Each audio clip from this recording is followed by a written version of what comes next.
साथियों, क्या आप यूपीएससी 2020 अच्छे नंबर से पास करना चाहते हैं? तो हम लेकर आए हैं आपके लिए निश्चय यूपीएससी 2020 बैच। इसके लिए डाउनलोड कीजिए हमारी एग्जाम पर ऑफिशियल ऐप या फोन कीजिए हमें निम्नलिखित नंबरों पर। हेलो फ्रेंड्स, हम हैं एग्जामपुर कलम से क्रांति और मैं सोनम एक बार फिर से आप सभी के अपने परिवार एग्जामपुर में आपका स्वागत करती हूं। सो आई होप आप लोग अच्छे होंगे और बहुत ही अच्छे तरीके से अपनी पढ़ाई कर रहे होंगे। तो चलिए आज के सेशन की बात कर लेते हैं हम लोग, ठीक है। और जैसे कि अपना डेली हम लोग प्रीवियस ईयर के क्वेश्चंस यहाँ पर कर रहे हैं, तो आज भी हम लोग प्रीवियस ईयर के ही क्वेश्चंस करने वाले हैं। एंड मैं उम्मीद करती हूँ कि क्वेश्चंस आप लोग को बहुत पसंद आएंगे और डेली ही क्वेश्चंस के प्रैक्टिस के लिए आप लोग क्लास में आया करेंगे। देखिए, सभी चीज़ें आप लोग के रूटीन से बनती हैं। आपको क्वेश्चंस अच्छे लगते हैं, आप मुझे ऑफलाइन कमेंट करके बताते हैं, तो मुझे लगेगा कि हाँ, काफ़ी हद तक सेशन जो है आप लोगों के लिए काफ़ी बेनिफिशियल हो रखा है। तो फिर मैं चीज़ों को ना धीरे धीरे इंप्रूव करती जाऊंगी। आप लोगों का कुछ ज़्यादा खास रिस्पॉन्स नहीं आता तो फिर मैं थोड़ा डाउटफुल रहती हूँ कि पता नहीं चीज़ें किस तरह से जा रही हैं। तो एक बार आप लोग ना ऑफलाइन कमेंट करके जरूर बताया करो कि हाँ, सेशन बहुत अच्छा लगा और बहुत अच्छे क्वेश्चन थे, कुछ समथिंग इस तरह से करके जरूर बताया करो। अपने जो फीडबैक है क्लास के बारे में जरूर दिया करो, ठीक है। तो चलिए क्लास को लाइक कर दीजिएगा और फिर हम लोग शुरू करते हैं फर्स्ट क्वेश्चन के साथ में बेहतरीन क्वेश्चन को लेकर के। और सबसे पहले यहाँ पर माता प्रसाद पांडे जी, आपको अपने जन्म दिवस की हार्दिक शुभकामनाएं, ठीक है। चलिए क्लास शुरू करते हैं। अभी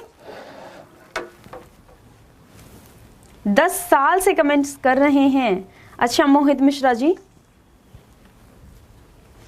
ओके मोहित मिश्रा जी, तो अभी मुझे आपका कमेंट्स अच्छे से हाईलाइट होकर के दिख गया है। इससे अलग आप कुछ कहना चाहेंगे? चलिए अभिलाषा जी, पढ़ो भाई, पढ़ाई पर ध्यान दो। सौरभ भी, क्या हुआ आप लोग? सौरभ भी, चलिए क्वेश्चन का आंसर करना शुरू कर दीजिए आप लोग। चलिए फर्स्ट क्वेश्चन हम लोग देखते हैं कि भारत का पहला कीट संग्रहालय कहाँ स्थापित किया गया है। कीट संग्रहालय जो है, एक तो पहली बात यहाँ पे ऐसा कुछ भी नहीं है कि कीट पतंगे जो कि उड़ते हैं ना, कि उनको पकड़ करके बोतल में बंद कर करके उनको सजाया गया है, ऐसा बिल्कुल भी नहीं है।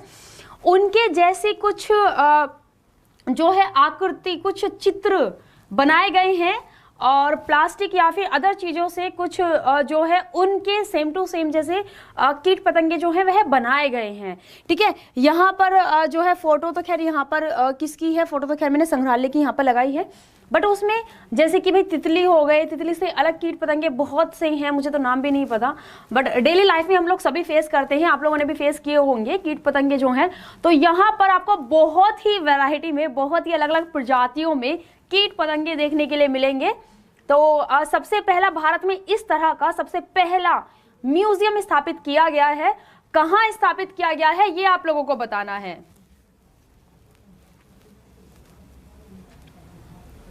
बिल्कुल सही अमरीश शुक्ला, वेरी गुड, बहुत सही आपने आंसर किया है। और हाँ बिल्कुल शबाना और आपदा सचिन, बिल्कुल सही आप लोग आंसर कर रहे हैं।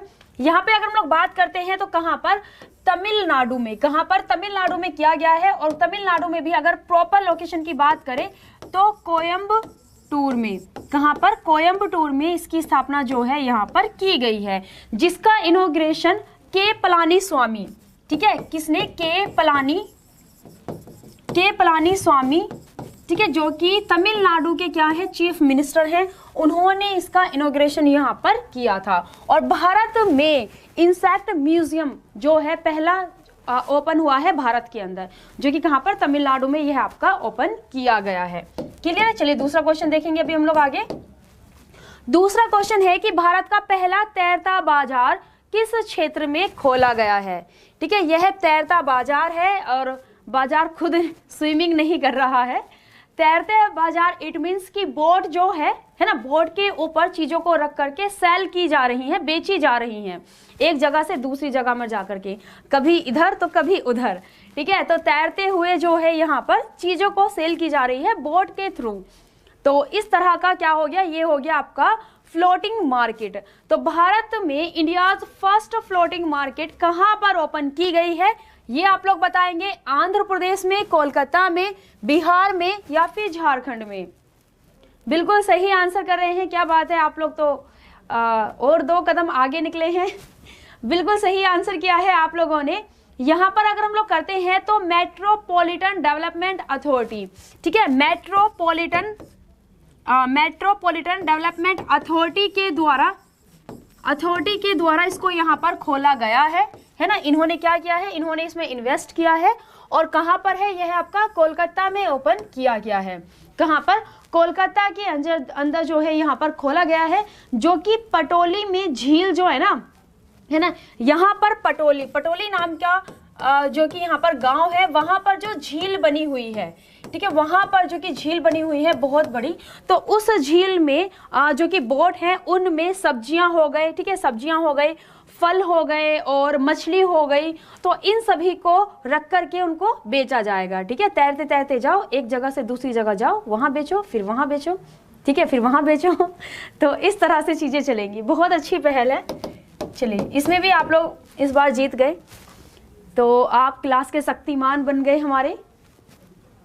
पाटोली बिल्कुल सही। सौरभी, अनुभव चौहान बिल्कुल सही। ऐसे गुस्से से क्या हो गया भाई। अनुपम शुक्ला बिल्कुल सही कहा अनुपम शुक्ला जी। बहुत अच्छे से पढ़ना पड़ेगा और निकालना भी पड़ेगा। चलिए, फोर्ब्स 2018 के अनुसार दुनिया के सबसे शक्तिशाली लोगों में भारत के जो कि पीएम नरेंद्र मोदी जी, ठीक है, इनको क्या रैंक यहाँ पर मिली थी, इनको क्या रैंक यहाँ पर मिली थी, ये आप लोगों मुझे बताएंगे आंसर करके। उसके बाद फोर्ब्स जो कि मैगजीन है ना, इसमें फर्स्ट नंबर पर जो आए थे वह शी जिनपिंग आए थे, है ना। आपके कौन आए थे, शी जिनपिंग आए थे, शी जिनपिंग आए थे, है ना, जो कि चाइना के क्या है यहाँ पर राष्ट्रपति हैं। ये आए थे फर्स्ट नंबर पर, ठीक है, ये आए थे क्या, ये आए थे फर्स्ट नंबर पर आए थे, इसमें रैंक में फर्स्ट नंबर पर। वही हमारे जो कि प्रधानमंत्री हैं नरेंद्र मोदी जी, ये कौन सी रैंक पर आए थे, आप लोग यहाँ पर आंसर करके बताएंगे। धन्यवाद सौरभी जी, हम समझ रहे हैं आपकी प्यार वाली भावनाओं को। चलिए, बिल्कुल सही। कौन सी रैंक पर आए थे, 9th रैंक पर आए थे, ठीक है, कौन सी रैंक पर आए थे, 9th रैंक पर आए थे। इसके साथ ही आप लोग मुझे ये बताएंगे कि फोर्ब्स जो कि मैगजीन है ना, फोर्ब्स जो कि मैगजीन है, इसे कौन पब्लिश करता है, इसे कौन पब्लिश करता है, इट मींस इसको कौन प्रकाशित करता है, इसको प्रकाशित किस के द्वारा किया जाता है, कौन सा वह देश है जो कि इसे प्रकाशित करता है फोर्ब्स मैगजीन को, वो भी आप लोग मुझे आंसर करके बताएंगे। 9th पोजीशन मिली थी हमारे प्रधानमंत्री जी को। शबाना जी बिल्कुल सही है, प्रणाम श्याम जी। जल्दी से बताएंगे कि फोर्ब्स मैगजीन को पब्लिश कौन करता है। चलिए, दूसरा क्वेश्चन है वहीं पर, राष्ट्रीय मंडल खेल 2022 की मेजबानी कौन सा देश यहाँ पर करने वाला है। बिल्कुल सही, अमेरिका के द्वारा। सॉरी, मुझसे नाम मिस हो गया, तो बताएंगे यहाँ पर कि किसकी यह मैगजीन है। रविंद्र जी,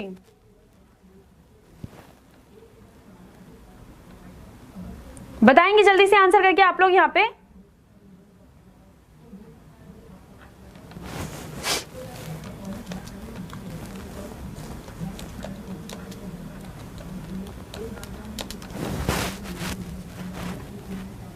ओके, यहाँ पे बिल्कुल आंसर सही कर रहे हैं आप लोग। फोर्ब्स मैगजीन फ्रांस के द्वारा नहीं, आपके अमेरिका के द्वारा पब्लिश होती है, ठीक है, पब्लिश होती है किसके द्वारा, अमेरिका के द्वारा पब्लिश होती है, ना कि फ्रांस के द्वारा। चलिए, यहाँ पे भी आप लोगों ने बाजी मार ली। और याद रखिएगा कि ये कहाँ पर, बिर्मिंघम जो कि आपका यूनाइटेड किंगडम में, कहाँ पर, बिर्मिंघम जो कि यूनाइटेड किंगडम का जो कि एक जगह है, यहाँ पर आपके गेम होंगे, ठीक है, यहाँ पर जो है आपके यहाँ पर गेम होंगे। उसके बाद यह 4 वर्षों के गैप में आपके गेम जो है आयोजित किए जाते हैं, कॉमनवेल्थ गेम्स, ठीक है, 4 वर्षों के गैप में आयोजित किए जाते हैं। लास्ट टाइम 2018 में हुए हैं, जो कि ऑस्ट्रेलिया के, ठीक है, जो कि ऑस्ट्रेलिया के एक तो क्यूनलैंड में यहाँ पर आयोजित किए गए थे, है ना, और क्यूनलैंड के गोल्ड कोस्ट में, ठीक है, क्यूनलैंड के यहाँ पर गोल्ड कोस्ट जो है यहाँ पर इनका आयोजन किया गया था 2018 में। वहीं अगर मैं इनकी बात करती हूँ शुरुआती दौर की, अगर मैं कॉमनवेल्थ गेम्स के शुरुआती दौर की बात करती हूँ कि इसकी जो कि शुरुआत है यहाँ पर, कहाँ पर आपकी इसकी शुरुआत जो है वह यहाँ पर हुई थी। जल्दी से बताएंगे कि इसकी शुरुआत कब हुई थी।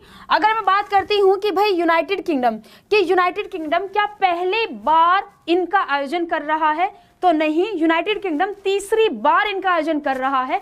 इससे पहले 1934 में भी लंदन में कॉमनवेल्थ गेम्स जो है इनका आयोजन यहाँ पर हो चुका है। उसके बाद 2002 में, ठीक है, इसके बाद 2002 में मैनचेस्टर में भी इसका आयोजन यहाँ पर हो चुका है। ठीक है, मैनचेस्टर में भी इसका आयोजन हो चुका है। जल्दी से बताएंगे कि इसकी शुरुआत कब हुई थी, कॉमनवेल्थ गेम्स की शुरुआत कब हुई थी, शुरुआत कब हुई थी, कॉमनवेल्थ गेम्स की शुरुआत कब हुई थी दीपांशु?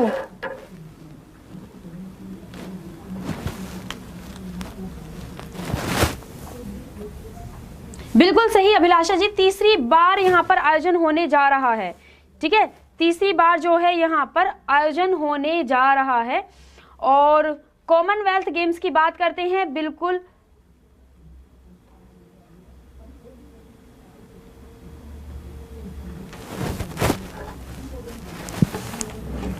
सबसे पहली बार मैंने पूछा था आप लोगों से, लेकिन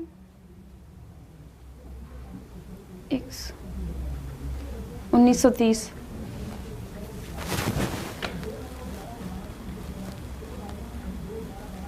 चलिए दूसरे क्वेश्चन का जरा आंसर कीजिएगा आप लोग यहां पे।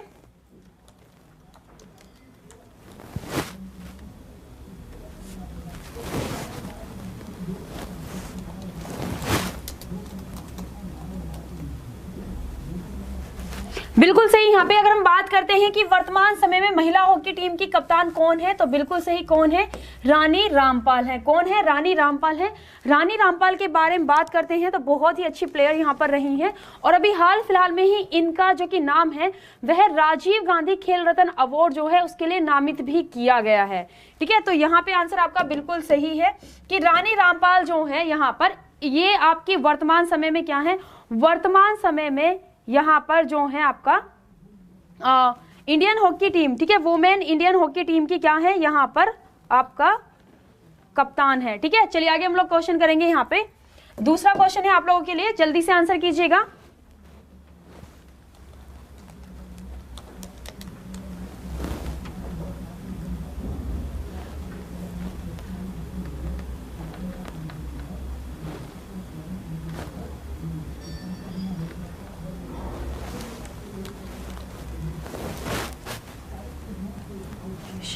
बिल्कुल सही माता प्रसाद पांडे जी, और आपको हमने बर्थडे विश कर दिया है। ठीक है, आपको अपने जन्म दिवस की हार्दिक शुभकामनाएं। हाँ बिल्कुल सही, आप लोग बता रहे थे, परेशान हो रखे थे। कॉमनवेल्थ गेम के बारे में शायद मैं आप लोगों को बताना भूल गई। कॉमनवेल्थ गेम जो सबसे पहली बार आयोजित किए गए थे वह 1930 में आयोजित किए गए थे कनाडा में। ठीक है, सॉरी, शायद मैं इसके बारे में आप लोगों को बताना भूल गई। सबसे पहली बार जो कि यह इवेंट आपका किया गया था वह आपका 1930 में इसका सबसे पहली बार आयोजन यहाँ पर हुआ था। ठीक है, 1930 में सबसे पहली बार। चलिए कोई नहीं, दूसरा क्वेश्चन करेंगे कि पहलवी राजवंश निम्नलिखित में से किस देश से संबंधित है? थाईलैंड से, ठीक है, थाईलैंड से, ईरान से या फिर इजिप्ट से, किस देश से यह यहाँ पर संबंधित है? बताएंगे आप लोग। Egypt, Iran. अभिलाषा जी सही जा रहा है आप लोगों का आंसर। हम लोग अगर पहलवी राजवंश की बात करते हैं तो यह आपका ईरान से संबंधित है। किससे? ईरान से यह संबंधित है। इसके बारे में अगर हम लोग बात करते हैं तो इसकी जो कि स्थापना है वह रेजा शाह ने की थी। किसने की थी? रेजा शाह जो है ना, रेजा शाह जो हैं उन्होंने इस वंश की स्थापना की थी 1925 में। और किससे? ईरान से यह यहाँ पर संबंधित है।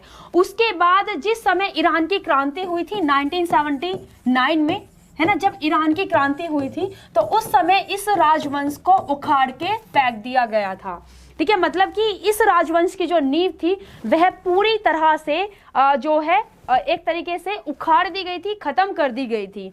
और इसी में अगर मैं कहूं कि इस राजवंश का सबसे अंतिम, ठीक है, इस राजवंश का सबसे अंतिम जो कि शासक यहाँ पर रहा है वह 1979 में रहा था, जो कि रेजा का पुत्र मोहम्मद रेजा शाह रहा था। मोहम्मद रेजा शाह यहाँ पर अंतिम इसका पुत्र जो है शासक यहाँ पर रहा था। क्लियर है? है ना, बिल्कुल सही आंसर है। तो इसको याद रखिएगा, किससे संबंधित है, ईरान से यह यहाँ पर संबंधित है।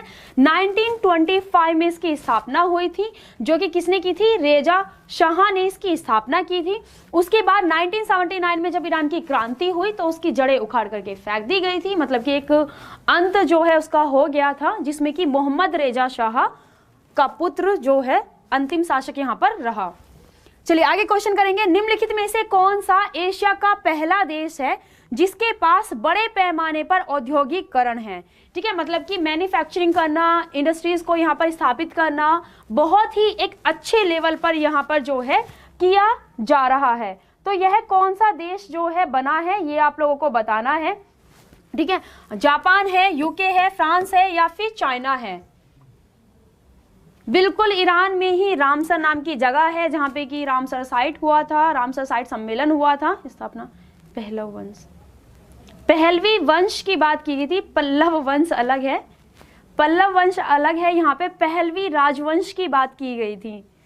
ठीक है, बिल्कुल अभिलाषा राजपूत जी, वाह क्या बात है, सही पकड़े हैं आप। हाँ बिल्कुल, यहाँ पे आप लोगों ने फिर से गलत चीजें आप लोगों की गई हैं। अगर मैं एशिया की बात करती हूँ तो जापान ने बाजी मार ली है। जापान पहला एशिया का ऐसा देश बना है जो कि लार्ज स्केल इंडस्ट्रियलाइजेशन यहाँ पर रखता है। ठीक है, क्या रखता है यहाँ पर, एक लार्ज स्केल में इंडस्ट्रियलाइजेशन का एरिया यह यहाँ पर रखता है। एशिया का पहला देश ऐसा बना है। ठीक है, एशिया का पहला ऐसा देश यहाँ पर बना है। जापान की बात कर लेते हैं, आप लोग को जरा मैप में इसकी लोकेशन दिखा देते हैं। यह रहा यहाँ पर जापान, जहाँ पे कि रशिया का थोड़ा सा एरिया यहाँ तक आता है, और ये रहा चीन, और यहाँ पर ये रहा नॉर्थ कोरिया, और ये रहा यहाँ पर साउथ कोरिया। तो ये है पूरी जापान के जो कि द्वीप है।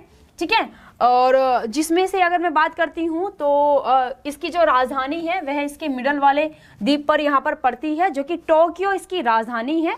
और नॉर्थ पैसिफिक, ठीक है, नॉर्थ पैसिफिक ओशियन में इसकी लोकेशन पड़ती है। ये दिख रहा है आप लोगों को, पैसिफिक ओशियन जो है वहां पर, नॉर्थ पैसिफिक ओशियन की तरफ।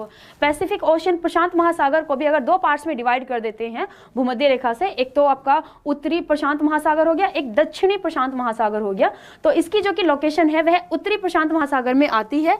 और इसके मैं बात करती हूँ थोड़ा सा, अगर हम लोग यहाँ पे पश्चिमी साइड में देखते हैं तो यहाँ पे सी ऑफ जापान है ना, कौन सा है, सी ऑफ जापान है, जिसको कि ईस्ट सी के नाम से भी जाना जाता है।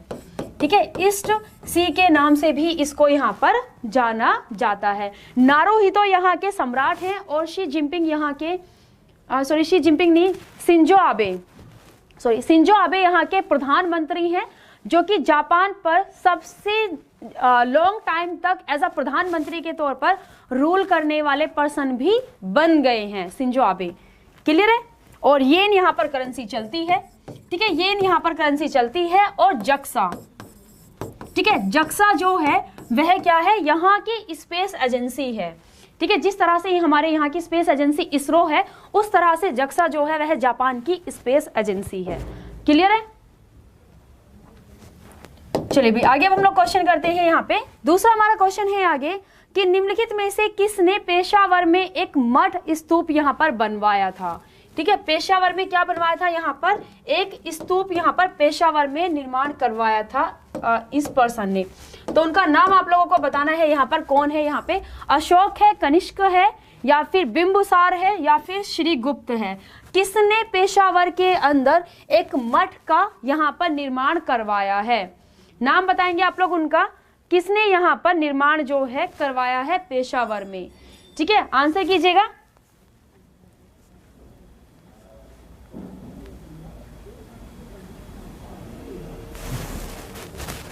इसकी अगर मैं बात करती हूँ, आंसर कीजिएगा जल्दी से। पेशावर की अगर बात करें तो यह पाकिस्तान के, ठीक है, यह पाकिस्तान के शाहजी धेरा नाम की जो जगह है उसके पेशावर इलाके में स्थित है, उसके पेशावर इलाके में स्थित है। और इसका जो कि निर्माण है वह दूसरी शताब्दी में किया गया था। ठीक है, किस समय, दूसरी शताब्दी में इसका निर्माण यहाँ पर किया गया था। और किसने कराया था, कनिष्क ने यहाँ पर करवाया था। किसने करवाया था, दूसरी शताब्दी के समय में इसका यहाँ पर निर्माण हुआ है, जो कि कनिष्क ने यहाँ पर इसका निर्माण करवाया है। ठीक है, कनिष्क का आंसर है, ना कि यहाँ पर अशोक। कनिष्क ने इसका निर्माण करवाया था, कनिष्क जो कि कुषाण वंश से बिलोंग यहाँ पर करता था। ठीक है, तो ये चीजें याद रखिएगा। कनिष्क का आंसर होगा आप लोगों का गलत जा रहा है, कनिष्क इसका सही आंसर है। अब माना कि अशोक ने सबसे ज्यादा बौद्ध धर्म का प्रचार किया है, लेकिन बाकी के भी राजा कुछ हुए हैं, हर्षवर्धन हुए हैं, कनिष्क हुए हैं, ठीक है, कुछ ऐसे भी राजा हुए हैं जिन्होंने कि अच्छे लेवल पर एक बौद्ध धर्म के प्रचारक के रूप में उन्होंने फैलाया है बौद्ध धर्म के टीचिंग्स को, प्रिंसिपल्स को। ठीक है, कनिष्क यहाँ पर आंसर होगा। अशोक नहीं, माधव प्रसाद पांडे जी, यहाँ पे कनिष्क का आंसर था, एक बार आप चेक कर लीजिएगा। ठीक है, यहाँ पर जो कि आंसर है वह आपका क्या होगा, कनिष्क यहाँ पर सही आंसर है। चलिए आगे हम लोग क्वेश्चन करें यहाँ पे। कोई बात नहीं सौरभी जी, क्वेश्चन कोई नहीं, गलत हो जाता है, कनिष्क इसका सही आंसर था। चलिए आगे हम लोग करेंगे। Coastal bank India's first local area bank operates in the which state. तटीय बैंक भारत का पहला स्थानीय बैंक है, किस राज्य में यह संचालित किया गया है, यह आप लोगों को बताना है। ठीक है, एक बिल्कुल एकदम तटीय सीमा पर इसकी लोकेशन यहाँ पर बनाई गई है। ठीक है, बताएंगे आप लोग, यहाँ पर तमिलनाडु है वह राज्य, या फिर उत्तर प्रदेश है।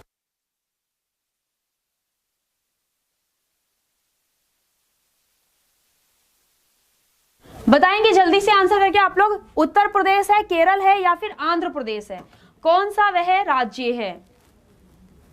ठीक है, कौन सा वह राज्य है जो कि यहाँ पे आप लोग इसकी स्थापना हो रखी है, केरल। देवराज धनन राणा जी, आई थिंक धनन नाम ही है।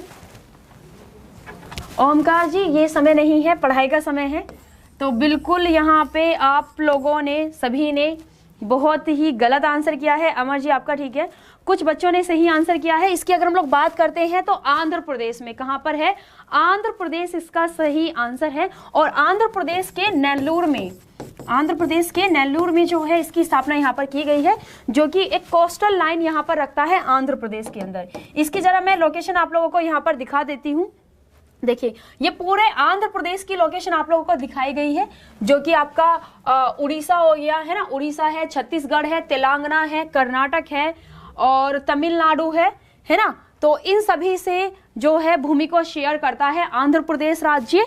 और यहाँ पर देखिए लोकेशन है नेल्लोर की, देखिए यहाँ पे लोकेशन जो है पड़ती है किसकी, नेल्लोर की, जहाँ पे कि कोस्टल बैंक स्थापित किया गया है। और भारत का पहला कोस्टल बैंक जबकि लोकल एरिया में स्थापित किया गया है, यह यहाँ पर बना है।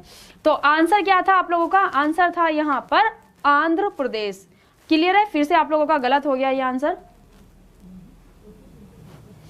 सौरभी जी, बस प्रैक्टिस है, जो भी चीजें हैं, ठीक है, कोस्टल बैंक प्रैक्टिस है, जो भी है सब प्रैक्टिस की माया है। ठीक है, बाकी तो सब कुछ मोह माया है, तो एक प्रैक्टिस ही आप लोग कीजिए, उससे ही आपका भला होगा। कोई बात नहीं है, परेशान मत हो आप लोग।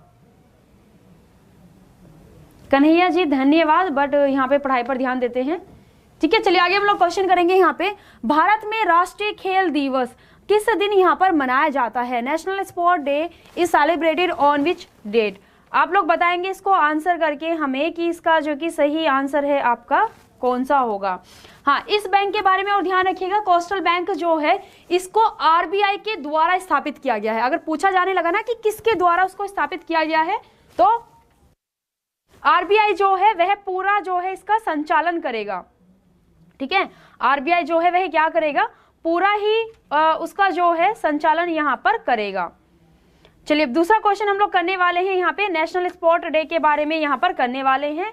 और आसान क्वेश्चन में से एक है, आप लोगों ने बिल्कुल सही आंसर भी यहाँ पर किया है। हम लोग बात करते हैं तो 29 अगस्त को, कब, 29 अगस्त को, 29 अगस्त को क्या मनाया जाता है आपका, स्पोर्ट डे यहाँ पर मनाया जाता है। और स्पोर्ट डे की अगर हम लोग बात करते हैं तो किसके लिए मनाया जाता है, इस दिन मेजर ध्यानचंद, ठीक है, इस दिन मेजर ध्यानचंद का क्या होता है, ध्यानचंद जो है इनका जन्म दिवस होता है। ठीक है, इनके जन्म दिवस के उपलक्ष्य में यहाँ पर मनाया जाता है। और मेजर ध्यानचंद की अगर बात करते हैं तो भाई मेजर ध्यानचंद के प्रयासों से ही हमने 1928 में देख लीजिए, है ना, 1934 में देख लीजिए, ठीक है, और सॉरी 1932 होगा, है ना, 1932 है। एंड नेक्स्ट टाइम जो कि हमने यहाँ पर मेडल जीते हैं, ओलंपिक गेम्स के अंदर मेडल जीते हैं, तो वह मेजर ध्यानचंद के प्रयासों से ही यहाँ पर जो है जीते गए हैं। ठीक है, जिनको कि मैजिशियन ऑफ क्या कहा जाता था, जिनको कि मैजिशियन ऑफ हॉकी के नाम से जाना जाता था, और इनको दी विजार्ड के नाम से भी जाना जाता था। ठीक है, जाना जाता क्या है, क्या जाना जाता है, ठीक है, हॉकी के जादूगर या फिर दी विजार्ड भी इनको बोला जाता है। क्लियर है, चलिए आगे करेंगे अब हम लोग क्वेश्चन यहाँ पे।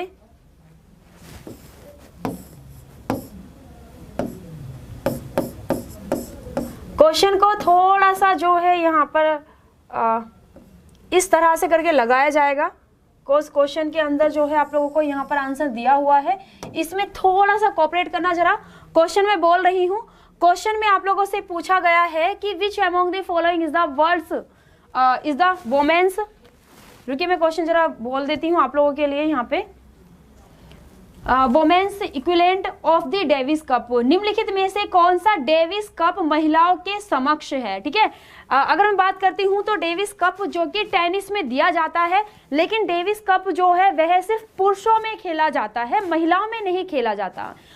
महिलाओं के लिए डेविस कप के समान ही एक दूसरा कप खेला जाता है। तो आप लोग को वही चीज बतानी है कि इन चारों में से वह कौन सा कप है जो कि डेविस कप के समान माना जाता है। ठीक है, कौन सा है, होपमैन कप है, या फिर फेड कप है, या फिर यहाँ पे BMW कप है, या फिर आपका जो है मिलरोज कप है, कौन सा वह कप है यहाँ पर। बिल्कुल सही, अगर मैं बात करती हूं तो आप लोगों ने आंसर बिल्कुल सही यहाँ पर किया है।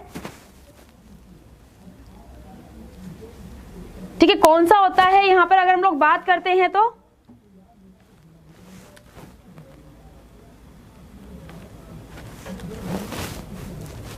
लखनऊ की यहाँ पे हम लोग बात करते हैं तो कौन सा होता है, फेड कप होता है।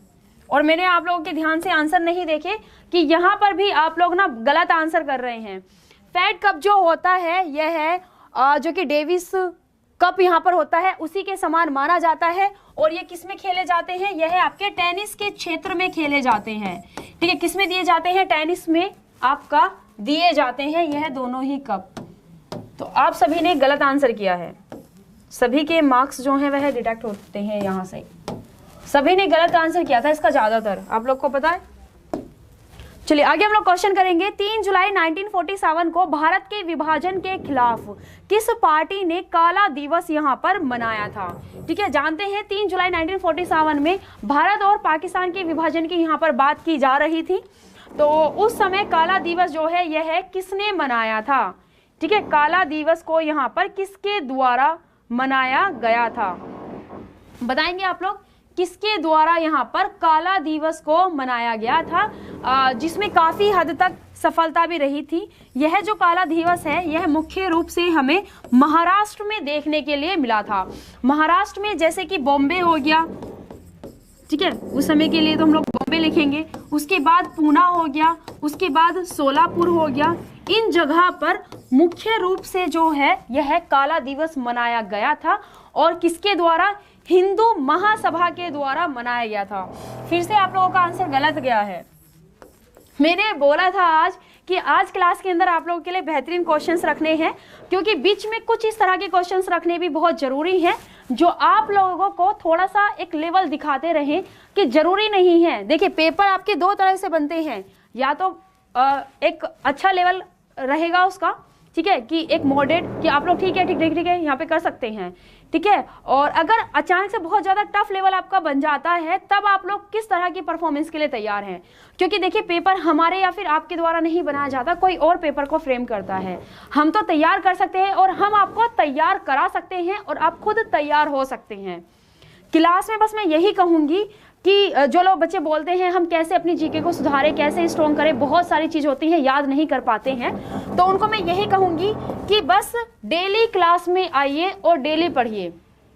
फिर चाहे आप किसी की भी क्लास क्यों ना करते हो, लेकिन जीके के सेक्शन में आप लोगों को डेली अपना करना जरूरी होगा। बहुत अच्छी बात है सुरभि जी, अगर आपका सही है तो वेरी गुड। चलिए अब आगे कर लेते हैं हम लोग क्वेश्चन, दूसरा क्वेश्चन करेंगे आगे। आप लोगों को कोई साउंड तो नहीं आ रही है ना?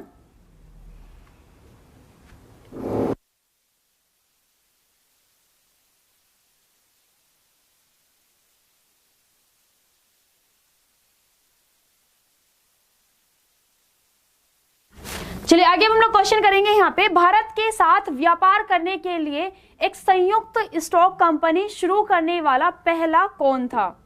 ठीक है, पहला यह कौन सा बना था जो कि भारत के साथ में एक संयुक्त स्टॉक कंपनी को यहाँ पर शुरू करने जा रहा था? स्टॉक कंपनी की बात करते हैं तो यहाँ पर सीधी सीधी बात की जा रही है शेयर बाजार के बारे में, है ना, शेयर बाजार के बारे में, जहाँ पे कि एक तरह से जो है एक तरह से सट्टा लगाना ही होता है चीजों का, है ना, जिसमें कि आप पैसे लगा रहे हैं तो आप गिर भी सकते हैं और आप उठ भी सकते हैं। ठीक है, तो ये एक तरीके से सट्टा ही होता है। तो बताना है कि भारत के साथ में सबसे पहले यह जॉइन रूप में किसने लगाया था? पोर्चुगीज थे, डच थे, फ्रेंच थे या फिर डेनिश थे? कौन से यहां पर बने थे बताएंगे आप लोग? बताएंगे कौन सा यहां पर है?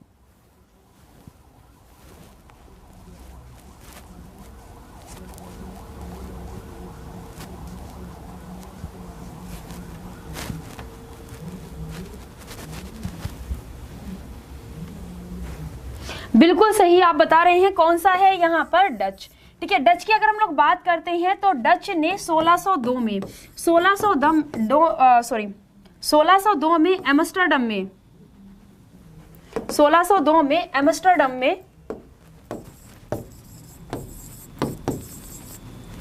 1602 में एम्स्टर्डम में सबसे पहली बार जो है इन्होंने क्या किया था? शेयर बाजार जो है इसकी यह स्थापना की थी सबसे पहली बार, जिसमें कि जो कि सट्टा लगाने वाली जो चीजें हैं वह यहाँ पर एक खुले तौर पर की जा सकती हैं। ठीक है, और भारत के साथ में भी संयुक्त रूप से ज्वाइन होने वाला शेयर बाजार में वह कौन बना था? डच ही यहाँ पर बना था। ठीक है, तो दुनिया में भी सबसे पहले इसकी स्थापना डच के द्वारा ही की गई थी। क्लियर है, एम्स्टर्डम में इसकी स्थापना की गई थी और भारत के साथ में भी यहाँ पर जो कि शुरू किया था वह डच ने इस मामले में यहाँ पर व्यापार को शुरू किया था। ठीक है, चलिए आगे हम लोग क्वेश्चन करेंगे। बिल्कुल, एम्स्टर्डम जो कि आपकी क्या है? नीदरलैंड की यहाँ पर राजधानी के रूप में जानी जाती है। हाँ बिल्कुल रविंद्र जी आपने सही आंसर किया है। और भारत में अगर बात करेंगे ना तो भारत में BSE है। ठीक है, बॉम्बे स्टॉक एक्सचेंज भारत में सबसे पुराना है और एशिया का भी सबसे पुराना है। चलिए आगे हम लोग क्वेश्चन करेंगे, निम्नलिखित में से कौन भारत में प्रिंटिंग प्रेस स्थापित करने वाला पहला व्यक्ति था? किसने यहाँ पर स्थापित किया था, मतलब कौन सा पहला यहाँ पर बना था? वह ब्रिटिश था या फिर पोर्चुगीज थे, पुर्तगाली थे, डच थे या फिर फ्रेंच थे, जिसने कि यहाँ पर क्या किया था? प्रिंटिंग प्रेस को यहाँ पर स्थापित किया था भारत में। बताएंगे सबसे पहली बार भारत के अंदर प्रिंटिंग प्रेस को जो कि यहाँ पर स्थापित किया गया है वह 1556 में किया गया है। ठीक है, 1556 में किया गया है, जो कि गोवा में जेसुइट कॉलेज जो है यहाँ पर स्थापित किया गया था।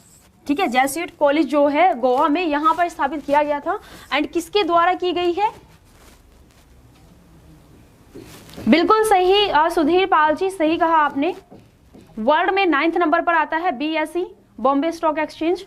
बताएंगे शिवानी जी, वेरी गुड। बताएंगे यहाँ पे कौन यहाँ पर बना है फर्स्ट प्रिंटिंग को स्थापित करने वाला? बिल्कुल सही, कौन है यहाँ पे? पोर्चुगीज, इट मीन्स पुर्तगाल। ठीक है, पुर्तगाल, जिसके कि रोनाल्डो जो है यहाँ के प्लेयर हैं, बहुत ही फेमस। क्लियर है, चलिए आगे हम लोग क्वेश्चन करते हैं। आगे क्वेश्चन करेंगे,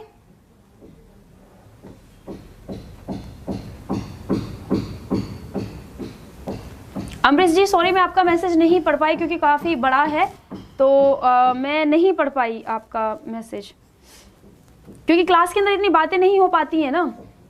बिल्कुल 1961 में स्वतंत्र हुआ था पुर्तगालियों से गोवा, सही कहा। चलिए आगे बात करेंगे, निम्नलिखित में से किसे सामान्यतः शूटिंग सितारे के रूप में जाना जाता है? किसको यहाँ पर जाना जाता है? उल्कापिंड को, धूमकेतु को, ग्रह को या फिर क्षुद्र ग्रह को? बताएंगे आप लोग, बताएंगे किसको यहाँ पर शूटिंग स्टार के रूप में जाना जाता है? किसको यहाँ पर जाना जाता है? आंसर कीजिएगा, किसको यहाँ पर जाना जाता है? अभिलाषा जी फिर से गलत हो गया, फिर से आप लोग गलती कर रहे हैं। उल्कापिंड, बिल्कुल सही। यहाँ पे अगर हम लोग बात करते हैं तो उल्का पिंड को जाना जाता है एज अ किसके रूप में, शूटिंग सितारे के रूप में यहाँ पर जाना जाता है। और एक और चीज इसके साथ में याद रखिएगा, भारत में उल्का पिंड का जो कि एक सबसे बड़ा एग्जाम्पल देखा जाता है वह लोनार लेक को देखा जाता है, लोनार झील को। लोनार झील जो है, जो कि ये महाराष्ट्र में है ना, महाराष्ट्र में है। और उल्का पिंड के गिरने की वजह से वहां पर एक गड्ढा बन गया था, फिर वहां पर बारिश की वजह से पानी इकट्ठा होता चला गया और उसने एक झील का रूप ले लिया, ठीक है, और जो कि लोनार झील का नाम इसको यहाँ पर दिया गया है। कभी कभी पूछ लिया जाता है इसके बारे में। और इसके साथ ही आप लोग मुझे एक चीज का आंसर करेंगे यहाँ पर, ठीक है, एक चीज का आप लोग आंसर करके मुझे बताएंगे कि उल्का पिंड जो है, जब यह पृथ्वी के जो कि एनवायरमेंट है, एटमॉस्फेयर की हमारी जो लेयर है ना, हमारी जो कि लेयर है, जैसे कि सौर मंडल, समताप मंडल, है ना, और मध्य मंडल, बहिर्मंडल, ये जो हमारी जो लेयर्स हैं, हमारी एटमॉस्फेयर की जो कि लेयर्स हैं, तो किसी एक लेयर में आने के बाद जो कि उल्का पिंड है इसमें आग लग जाती है। तो आप लोगों को उस लेयर का नाम बताना है कि किस लेयर में आने के बाद उल्का पिंड में आग लग जाती है। इस क्वेश्चन का आंसर करेंगे आप लोग। इसके साथ ही मैं आप लोग को एक बार जरा दिखा देती हूँ। यहाँ पर देखिए, कुछ इस तरह का सीन जो है यहाँ पर होता है जब उल्का पिंड जो है पृथ्वी की तरफ यहाँ पर आ रहे होते हैं। एक्चुअली जब जो कि ये आपके जब कि यहाँ पर प्लैनेट्स हैं, एस्ट्रॉइड हैं, जब ये चक्कर लगा रहे होते हैं ना, सूर्य का चक्कर लगा रहे होते हैं, तो कभी कभी आपस में टकराने के बाद वह अपने एक सर्कल से मिसलीड हो जाते हैं, ठीक है, उनकी जो डायरेक्शन है वह चेंज हो जाती है, ठीक है, जिसकी वजह से वह जैसे ही हमारी पृथ्वी के एक ग्रेविटी में एंटर करते हैं तो वह पृथ्वी की तरफ खींचे चले आते हैं, ठीक है। बताएंगे, चलिए जल्दी से आप लोग। बिल्कुल सही, यहाँ पर मध्य मंडल में आकर के लगती है। बाहर की खटखट की आवाज आ रही है। राम प्रवेश जी, ओके, खटखट क्या करें, ऑफिस में कुछ चीजों को ठीक कराया जा रहा है। रामा जी, ऐसा कुछ नहीं है, ठीक है, तो इसलिए खटखट की आवाज आ रही है। अब आर्मी गर्ल जी, बहुत टाइम बाद आप क्लास में आ रही हैं, ये गलत बात है, आप क्लास नहीं कर रही हैं। बिल्कुल, ऑफिस में कुछ काम चल रहा है, अब काम चलने दोगे ऑफिस में या नहीं चलने दोगे? याद रखिएगा, मध्य मंडल में आने के बाद जो है आग लग जाती है इसमें। हाँ भाई, अब ऑफिस में आप लोग टूट फूट को ठीक करने दोगे या नहीं करने दोगे? सब चीजें हम लोग बंद कर ले क्या? चलिए आगे हम लोग क्वेश्चन करते हैं। चलिए आगे हम लोग क्वेश्चन करेंगे यहाँ पे। ओके अमरूद जी, बिल्कुल, अभी आप डेली, हाँ अभी आप 11 बजे के भी क्लास में थे, मैंने देखा आपको, इंडियन। चलिए, बहुत से बच्चे हैं, मैं नाम नहीं ले पाती उनके लिए सॉरी, बट हाँ वो रेगुलर क्लास लेते हैं, ये जानते हैं हम। और देखिए, ये जो रेगुलरिटी एक रेगुलर आना है ना, डेली रूटीन जो है, ये आपको कहीं ना कहीं फायदा करेगा। तो अपने लिए, किसी और के लिए नहीं, अपने लिए आप अपने रूटीन को बनाइए, डेली क्लास में आइए और ज्वाइन कीजिए सेशन को, ठीक है। चलिए बात कर लेते हैं, निम्नलिखित में से कौन एक संप्रभु राज्य की दुनिया की सबसे उत्तरी राजधानी है, ठीक है। देखिए, आप लोगों ने वर्ल्ड में देखा है देशों के बारे में, ठीक है, वर्ल्ड में जो कि कंट्रीज हैं उनमें से कोई एक देश है जिसकी लोकेशन ऊपर की तरफ है, मतलब कि नॉर्थ की साइड में है, पृथ्वी के नॉर्थ की साइड में है, और उसकी जो राजधानी है ना वह सबसे ऊंचाई पर देखी गई है कंपैरिजन अदर कंट्रीज के, ठीक है। तो उसको सबसे उत्तरी दिशा में राजधानी माना जाता है कि सबसे उत्तरी दिशा में यह राजधानी है। तो वह कौन सी राजधानी है वो आप लोगों को यहां पर बताना है। कौन सी राजधानी है, बहुत अच्छा क्वेश्चन है, बताएंगे आप लोग आंसर करके। कौन सी राजधानी को यहां पर किस देश की राजधानी को यहां पर माना जाता है?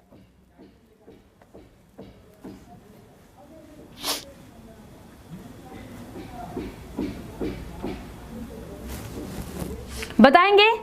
हेलसिंकी, अच्छा आंसर कीजिएगा जल्दी से सभी के सभी।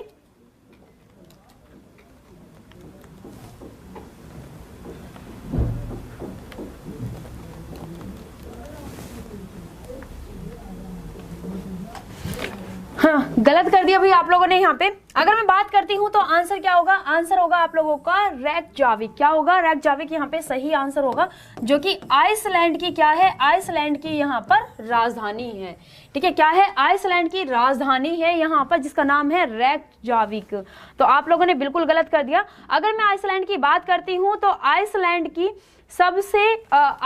की जो है सबसे बड़ा शहर भी है ना, आइसलैंड का सबसे बड़ा शहर भी रेकजाविक ही है और इसकी राजधानी भी रेकजाविक ही है, जिसकी लोकेशन जरा मैं आप लोगों को दिखा देती हूँ। यहाँ पर देखिएगा, यहाँ पर है आइसलैंड कंट्री, ठीक है, क्या है, यहाँ पर पड़ती है आइसलैंड देश जो है, ये रही इसकी लोकेशन, जहाँ पे कि ये रहा आपका मैं बात करूँ तो उत्तरी अमेरिका, दक्षिणी अमेरिका, अफ्रीका, यूरोप, ठीक है। और उत्तरी सर्कल में सबसे ऊंचाई पर जो है इसकी राजधानी यहाँ पर पड़ती है, सबसे ऊंचाई पर। दिख रहा है आप लोगों को, रेड कलर से हाईलाइट हो रखा है, ठीक है, ये रहा, कुछ रेड कलर से हाईलाइट है, एक दिख रहा होगा पूरा, इसलिए मैंने बेस जो है पूरा व्हाइट में लिया था, पूरा लाइट कलर में लिया था, ताकि आप लोग को यह लोकेशन जो है पूरी अच्छे से दिख सके, ठीक है। अब चलिए यहाँ पर ही हम लोग बात कर लेते हैं कि इसकी राजधानी की लोकेशन कहाँ है। तो जैसे ही हम लोग आइसलैंड के मैप को देखते हैं तो यहाँ पर है इसकी राजधानी, ठीक है, रेकजाविक जो कि है सबसे बड़ा देश भी है, यहाँ पर है इसकी राजधानी, जिसकी जो लोकेशन है ना, जिसकी जो कि लोकेशन यह पड़ती है, यह आपके 64 डिग्री और यहाँ पर 8 मिनट में, ठीक है, 08 मिनट में जो कि अक्षांश रेखा होते हुए जा रही है, यहाँ पर इसकी लोकेशन पड़ती है, ठीक है, यहाँ पर जो है क्या पड़ती है, इसकी लोकेशन यहाँ पर पड़ती है। और फ्लैक्स फ्लोई खाड़ी, यहाँ पर जो ये पूरा एरिया आप लोगों को दिख रहा है ना, यह फ्लैक्स फोय की खाड़ी है, फ्लैक्स फोय की खाड़ी है। तो इसमें यहाँ पर जो है आपका इसकी कुछ एरिया यहाँ पर पड़ता है फ्लैक्स फोय की खाड़ी में, बिल्कुल एकदम नॉर्थ वाले एरिया में है, ठीक है। चलिए भाई आगे हम लोग क्वेश्चन करेंगे, कितनी बार कोई व्यक्ति भारत का राष्ट्रपति बन सकता है? बताएंगे सिर्फ एक टाइम या फिर 2 टाइम, ठीक है, या फिर कोई लिमिट नहीं है, या 3 टाइम बताएंगे, वंस, ट्वाइस या फिर थ्राइस या फिर नो लिमिट, या फिर इसकी कोई सीमा नहीं है। बताएंगे कितनी बार वह बन सकता है, 1 बार, 2 बार, 3 बार या फिर नो लिमिट, कोई सीमा ही नहीं है, जितनी बार चाहो बन सकते हो। सौरभी जी खाना बाद में खाएंगे, पहले पढ़ाएंगे हम लोग, बताएंगे। बिल्कुल फ्लैक्स फोय की खाड़ी है, बिल्कुल सही। यहाँ पे हम लोग अगर बात करते हैं तो इसकी कोई लिमिट नहीं है, क्या है, यहाँ पर राष्ट्रपति बनने की कोई लिमिट नहीं है, वह कितनी बार भी राष्ट्रपति बन सकते हैं। अभी तक हमारे देश के जो कि 2 बार राष्ट्रपति सबसे ज्यादा शासनकाल जो कि यहाँ पर रहा है, वह डॉक्टर राजेंद्र प्रसाद जो हैं, उनका शासनकाल सबसे ज्यादा रहा है एज अ राष्ट्रपति, ठीक है, और देश के सबसे पहले राष्ट्रपति भी यहाँ पर रहे हैं।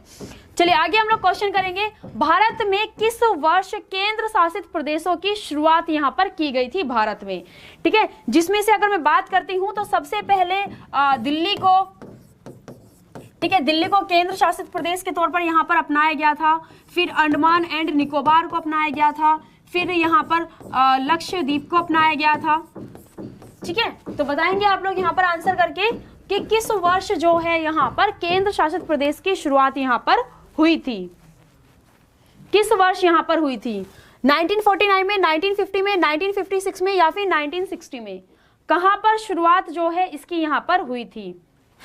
बिल्कुल सही सौरभी जी। अगर कोई पर्सन ऐसा है जो कि खटिया पर लेटे हुए हैं, अंतिम सांसें गिन रहे हैं, तो उनको भी, जैसे कि बहादुर शाह जफर सेकंड जो था, जिसकी बहुत ज्यादा उम्र हो चुकी थी, पोते पोतियों वाला हो चुका था, तो उसको बादशाह बनाया गया था, तो उसी तरह से हमारे देश के जो राष्ट्रपति हैं तो वह बन सकते हैं।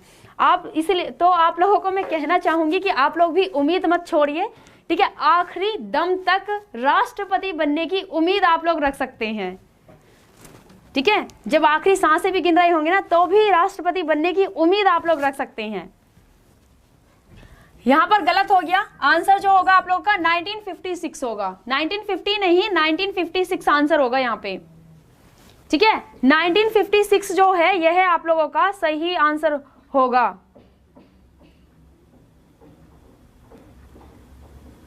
चलिए आगे हम लोग करते हैं यहाँ पे।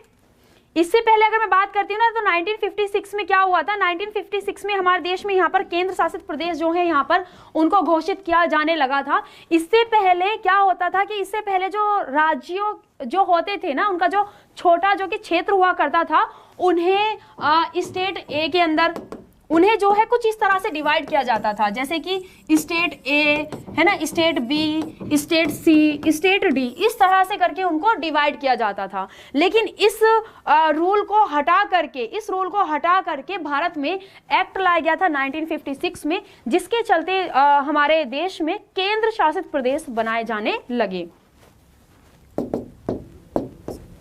आगे क्वेश्चन करेंगे, अब तक कितने पूर्व राष्ट्रपतियों को भारत रत्न से सम्मानित किया जा चुका है? बताएंगे कितने राष्ट्रपतियों को यहाँ पर क्या किया जा चुका है, सम्मानित किया जा चुका है, किससे? भारत रत्न से। चलिए हम लोग एक बार देख लेते हैं कि भाई किस किस को यहाँ पर सम्मानित किया जा चुका है। सबसे पहले बात करेंगे तो आएंगे डॉक्टर राजेंद्र प्रसाद। ठीक है, सबसे पहले अगर हम लोग बात करेंगे तो कौन आएंगे? डॉक्टर राजेंद्र प्रसाद आएंगे। उसके बाद आएंगे सर्वपल्ली राधाकृष्ण। ठीक है, दूसरे राष्ट्रपति जो यहाँ पर रहे हैं सर्वपल्ली राधाकृष्ण यहाँ पर आएंगे दूसरे। ठीक है, वहीं अगर मैं तीसरे पर्सन की बात करती हूँ तो डॉक्टर जाकिर हुसैन। ठीक है, डॉक्टर जाकिर हुसैन का नाम आता है ना। उसके बाद अगर हम लोग फोर्थ की बात करते हैं तो फोर्थ पर आते हैं आपके वीवी गिरी आते हैं फोर्थ पर। ठीक है, उसके बाद अगर हम लोग बात करते हैं आगे तो आगे डॉक्टर वीवी गिरी आ गए। उसके बाद आगे हम लोग बात करेंगे तो फिर आएंगे आपके एपीजे अब्दुल कलाम जी, एपीजे अब्दुल कलाम जी। ठीक है, क्लियर है? तो ये आ गए हमारे 5th नंबर के। और उसके बाद अगर हम लोग बात करें तो 6th नंबर पर आते हैं प्रणब मुखर्जी। ठीक है, कौन आते हैं? प्रणब मुखर्जी आते हैं, जिनको कि अभी यहाँ पे लेटेस्ट में दिया गया था एज अ राष्ट्रपति के तौर पर। लास्ट टाइम 3 लोगों को दिया गया था ना, नानाजी देशमुख, भूपेन हजारिका है ना, और प्रणब मुखर्जी। तो कितने हैं यहाँ पर? 6 हैं। यहाँ पर कितने हैं? 6 हैं। नाम मैं आप लोगों के सामने लिख चुकी हूँ, तो इनको आप लोग याद रखिएगा। क्लियर है? चलिए दूसरा क्वेश्चन करते हैं आगे हमारे पास क्वेश्चन है कि निम्नलिखित में से कौन सा राज्य बुद्ध के जीवन से यहाँ पर जुड़ा हुआ था?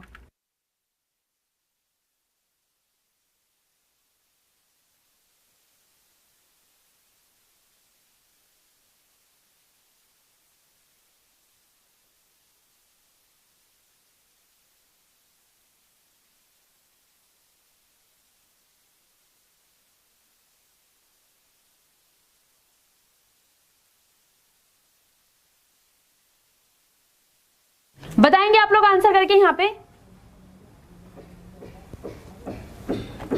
चलिए भाई, निम्नलिखित में से कौन सा राज्य बुद्ध के जीवन से यहाँ पर जुड़ा था? अवंती, गंधार, कौशल या फिर मगध?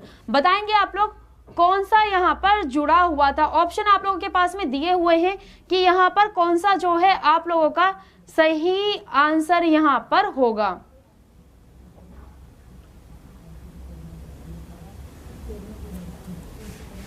चलिए बात कर लेते हैं। देखिए, अगर मैं कौशल राज्य की बात करती हूँ तो कौशल राज्य में यहाँ पर जो कि यहाँ के प्रसेनादि मतलब कि प्रसेनजीत जो कि यहाँ के शासक हुए हैं, वह बौद्ध के क्या रहे हैं? बौद्ध के वह यहाँ पर समकालीन रहे हैं। और अगर मैं मगध की बात करती हूँ तो मगध के जो कि राज्य हैं, गांव हैं, कस्बे हैं, वहां पर तो अक्सर जो है क्या रहा है? अक्सर जो है जो कि गौतम बुद्ध थे, उनका आना जाना यहाँ पर रहा है।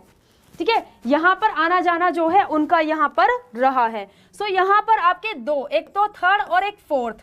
ठीक है, एक तो 3rd और एक 4th जो है यहाँ पर, ये आप लोगों का सही आंसर होगा। ये दोनों जो कि जगह है वह आपके गौतम बुद्ध के जीवन से यहाँ पर संबंधित हैं। बाकी अवंती और गंधार की बात करें तो इनके जीवन से यहाँ पर संबंधित नहीं है। ठीक है, और आंसर करेंगे लास्ट में। हम लोग क्वेश्चन देखते हैं, यह हमारा आज का लास्ट क्वेश्चन है। ठीक है, इसके बाद कल भी अपने कुछ इस तरह के ही बेहतरीन क्वेश्चंस हम लोग करेंगे।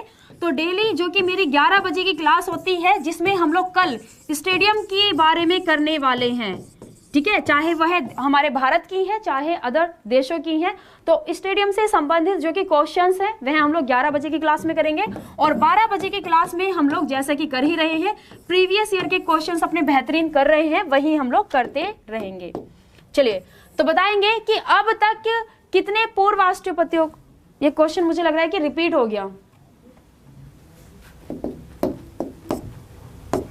हाँ, ये वाला क्वेश्चन है, सॉरी वो रिपीट हो गया था, मैंने बैक कर दिया था।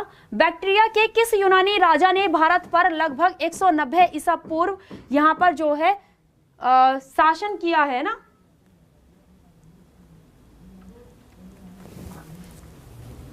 कौन से यहां पर आए हैं जिन्होंने कि भारत पर यहां पर अटैक किया है, बताना है।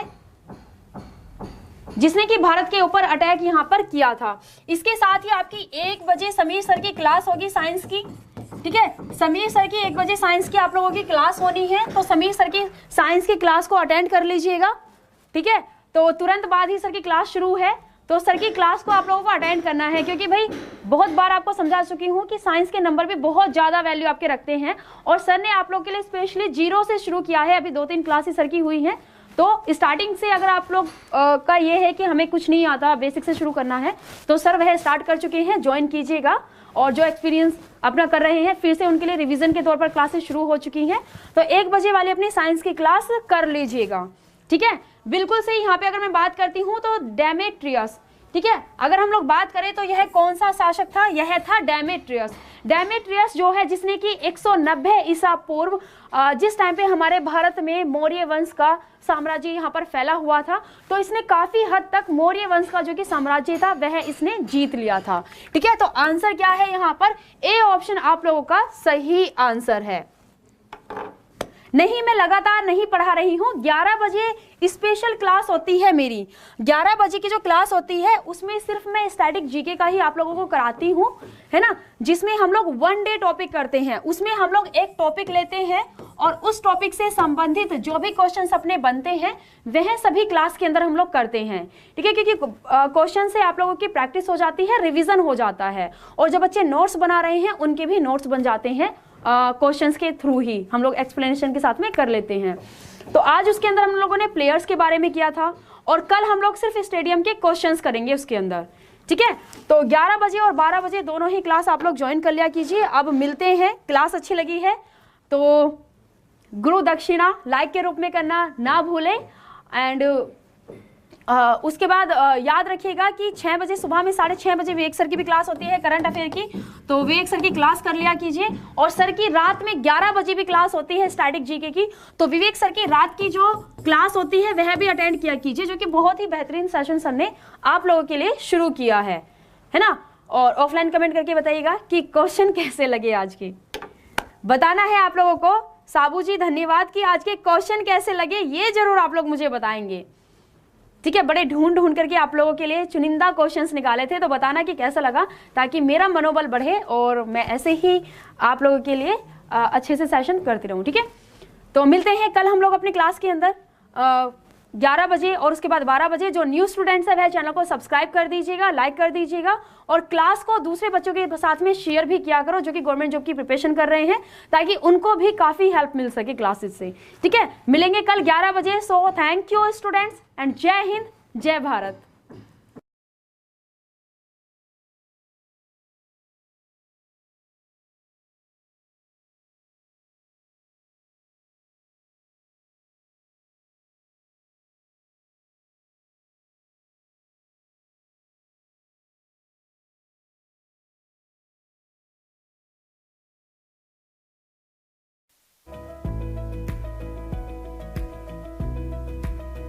साथियों, क्या आप यूपीएससी 2020 अच्छे नंबर से पास करना चाहते हैं, तो हम लेकर आए हैं आपके लिए निश्चय यूपीएससी 2020 बैच। इसके लिए डाउनलोड कीजिए हमारी एग्जाम पर ऑफिशियल ऐप, या फोन कीजिए हमें निम्नलिखित नंबरों पर।